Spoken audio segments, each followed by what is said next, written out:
Gate social with ममता में आपका स्वागत है।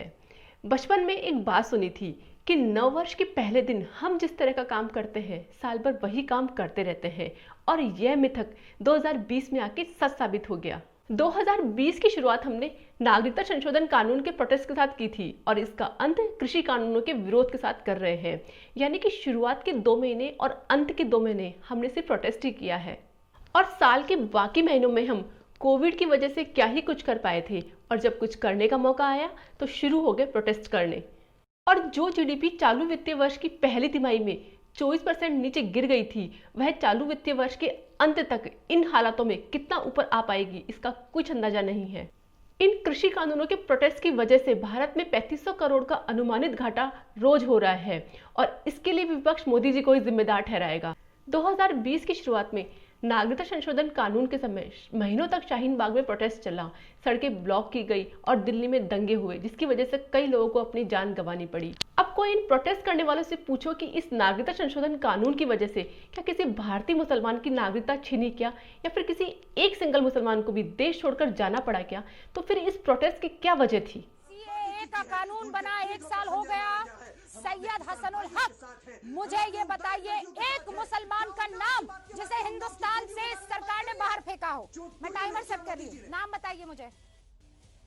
मैडम आप कोई एक नाम बताइए किसी मुसलमान को सीएए कानून बनने के साल भर बाद फेंका हो बाहर हिंदुस्तान के। मैं इंतजार कर रही हूँ, बताइए सिंगल मुस्लिम ने। आप क्या चाह रही हैं आप?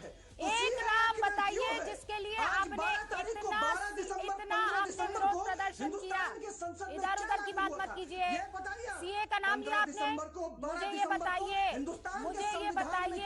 सीए कानून बना उसके बाद किस मुसलमान को हिंदुस्तान से बाहर फेंका? 12 दिसंबर को हिंदुस्तान, मुझे नाम बताइए। 15 दिसंबर को साल भर हो गया, किस मुसलमान को हिंदुस्तान से बाहर फेंका? कौन सा काला कानून है ये? आप मुझे बताइए। अरे आप सीए को काला कानून कह रहे थे, मुझे बताइए ना। आप सैयद हसनुल हक साहब सीए का जिक्र किया ना, वक्त बीत रहा है। आवाज नीचे करके बात करें आप, जवाब नहीं है आपके पास। नागरिकता संशोधन कानून की तरह ही इन कृषि कानूनों का भी जमकर विरोध हो रहा है और तरह तरह के भ्रम फैलाए जा रहे हैं।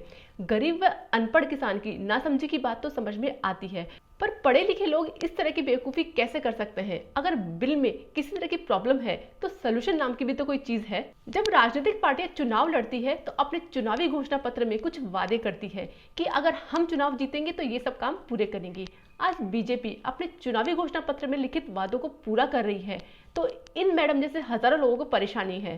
कन्हैया, अभी 4.5 साल बाकी हैं। लोग ये पूछ रहे हैं कि जिस तरह से लगातार कदम उठाए जा रहे हैं, इससे पता चलता है कि बड़ी जल्दी में है नरेंद्र मोदी, बड़ी जल्दी में है अमित शाह, बड़ी जल्दी में है आरएसएस। क्या बात है आखिर की जो इनका जो विचारात्मक जो आइडियोलॉजिकल एजेंडा है, एक के बाद एक, मतलब ऐसा लगता है कि मैनिफेस्टो में अब कोई मुद्दा बचेगा नहीं, सब कुछ ये लागू कर देंगे। क्यों हो रहा है सब इतना? जबकि लोकतंत्र की जीत के हिसाब से देश के करोड़ों लोगों ने इन्हीं वादों को पूरा करने के लिए और इन्हीं कामों को पूरा करने के लिए बीजेपी को जिताया था। क्या चुनावी घोषणा पत्र में लिखित वादों को पूरा न करके सत्ताधीन सरकार को भी विपक्ष की तरह निकम्मा साबित होना चाहिए था?